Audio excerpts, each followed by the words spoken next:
हम परमात्मा को ना पहचान कर भटक रहे हैं। नहीं तो इतना आसान है मोक्ष, इससे आसान वस्तु है कोई नहीं, और इससे आसान कोई काम नहीं। जैसे रोटी खाना बनाती है बहनें, बेटियां, माताएं, और कितना जुगाड़ जोड़ती हैं, अब गिनती भी ना हो, इतने आइटम इकट्ठे करने पड़ते हैं। परात है, कितना फिर तवा, चूल्हा, लकड़ी, तेल है, और फिर कटोरा, फिर चम्मच, फिर नमक, मिर्च, नरी आइटम इकट्ठी करके, और फिर आटा बनाना, फिर सब्जी काटना, छोंक लाना है। और इसी गर्मी हो चाहे सर्दी, उसमें वो चाहे वर्षा हो। अब तो कुछ एक गैस के चूल्हे चाले हो गए, नहीं पहले तो लकड़ियां जलाया करते थे, अब भी जलाते हैं। 90% लोग लकड़ियों से ही खाना बनाते। तो गिल्ली हो जाए वर्षा के दिनों में, वो जल के देना, फूं फूं, आँख लाल हो जाए, और फिर भी बना के छोड़े हम। और परमात्मा के भजन में कुछ भी तो ना, जीभ भी ना लानी, अरियो ना होता हमारे थे, देखे खोटे लाग रहे, जीवा भी नहीं हलानी, बिना जीभ के सिमण दे दिया मालिक ने। सांस तो आवेगा तुम्हें, लेट के ले लो, बैठ के ले लो, चलते लो, वो सिमण करो। और ये प्रथम मंत्र है, इसका जाप भी मानसिक करो, मौखिक नहीं करना। तो मौखिक तो जैसे अलग बैठे हो अकेले कर लो, नहीं मानसिक करो इसको। तो इस तरह इसमें कुछ भी ठाके ना लेना, और ना कोई जुगाड़ जोड़ना, और यूँ भी ना कर सकते फिर हमारे जैसे नालायक नहीं, फिर हम किसे भगत है। तो कहने का भाव ये है कि ये सबसे आसान है मोक्ष पाना। अब हम उसी प्रसंग पर आते हैं।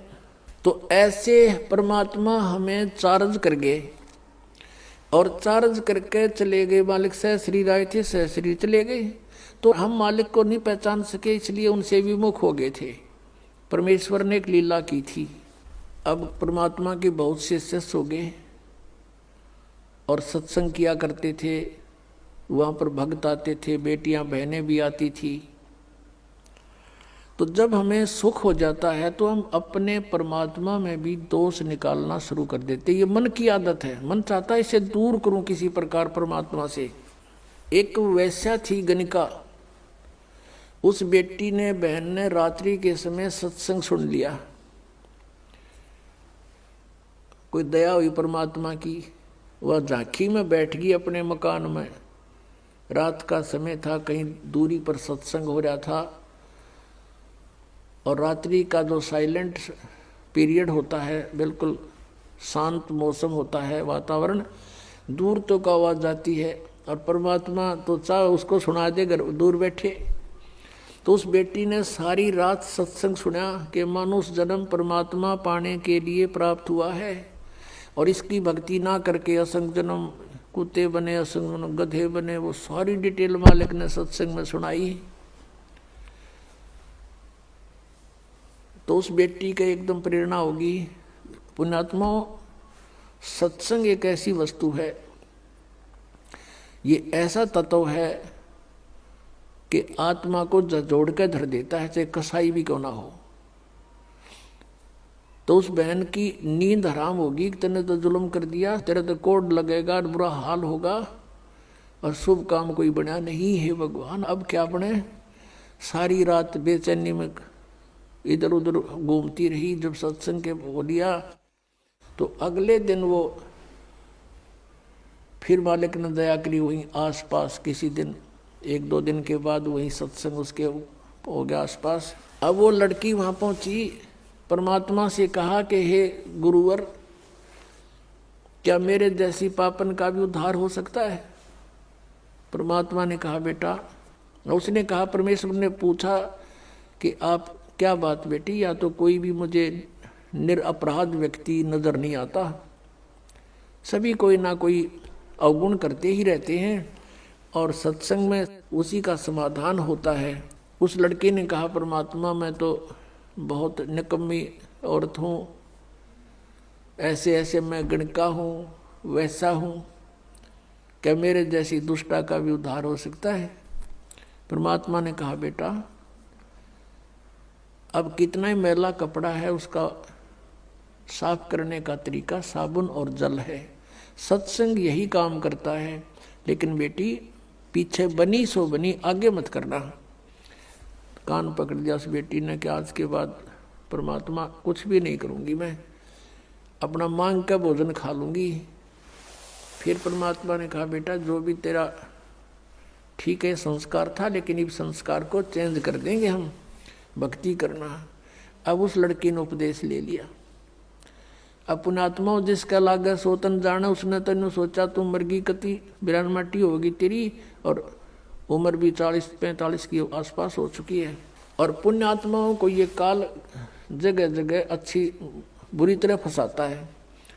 तो उसके लगन लगी, पिछला संस्कार प्रबल था बेटी का, जहाँ भी सत्संग हो लड़की वहीं पहुँच जा और निकट जा बैठे मालिक के मुंह की तरफ देखे और सत्संग सुने, गहराई से विचार करे।